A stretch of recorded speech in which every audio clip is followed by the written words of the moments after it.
የክርስትና የማዕዘን ድንጋይ ትምህርት ነው። እሱ ምንድነው? ከራስህ ይልቅ ባልንጀራ ካንተ ይልቅ እንዲሻል በትህትና ቁጥር። በክርስቶስ ኢየሱስ የነበረ ይህ ሐሳብ በእናንተ ዘንድ ደግሞ ይሁን። በቃ ከኔ ይልቅ አንተ ትበልጣለህ፣ ከኔ ይልቅ አንተ ትሻላለህ፣ ከኔ ይልቅ አንተ ቅደም፣ ከኔ ይልቅ አንተ ክበር፣ ከኔ ይልቅ አንተ ድመቅ፣ ከኔ ይልቅ አንተ ታወቅ። አንተ ከኔ የምትበልጥ ብቻ አይደለህም፣ አንተ ከኔ በጣም የተሻልክ ነህ።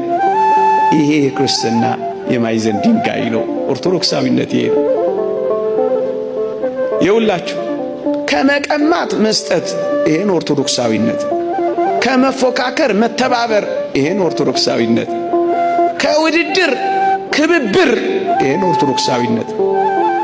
በፉክክር ውስጥ ትከሻ ለትከሻ ክንዳችን በዛለ ቁጥር እንደምንበላ እንዳትረሱ።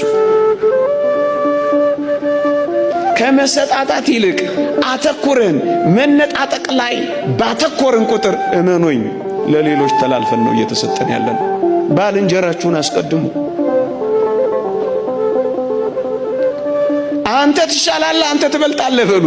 የክብር ባለቤት መድኃኒታችን ኢየሱስ ክርስቶስ ዓለምን ድል የነሳው በምን እንደሆነ አታውቁ? ከእግዚአብሔር ጋር መተካከልን መቀማት እንደሚገባ ነገር ሳይቆጥር ራሱን ባዶ አደረገ እኮ ነው የሚለው። እኩል ሆኖ ሳለ ዝቅ አለ።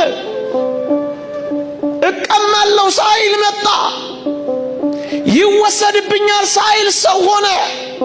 በክርስቶስ ዘንድ የነበረ ሐሳብ ማለት ይሄ ነው። እኩል ሆነ ሳለ ዝቅ በል። አስቀድመው፣ አስበልጠው፣ የተሻለ አድርገው።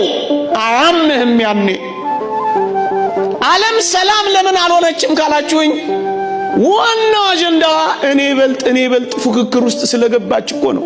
አንዱ ድሮን ሲፈጠር አንዱ ጸረ ድሮን እየፈጠረ መከራውን የሚበላው ለምን መሰላችሁ? እኔ በልጥ ስላለ ነው። ይሄን ዓለም የሚያንጫጫው ውድድርና ፉክክር እኮ ስለሆነ ነው። ያንዳንዶች ወሬ አትሰሙትም? በአንዳንዶች መቃብር ላይ የበላይነታችንን እናሳያለን ማለት ምን ማለት ነው? ፉክክርና ውድድር እኮ ነው የገደለ። መነጣጠቅ እኮ ነው እየቀበረን ያለው። አብሮ መጥገብ እየተቻለ አብሮ ወደ መራብ ሄድ ነው። አብሮ ያው መሆን እየተቻለ አብሮ መሞት የጀመርነው እኮ ለዚህ ነው። ኦርቶዶክሳዊነት ግን ባልንጀራውን ያስቀድማል። ይህ ኦርቶዶክሳዊነት ነው። ይህ ሰላም ነው ወገኖቼ። አንተን ካስቀደምኩኝ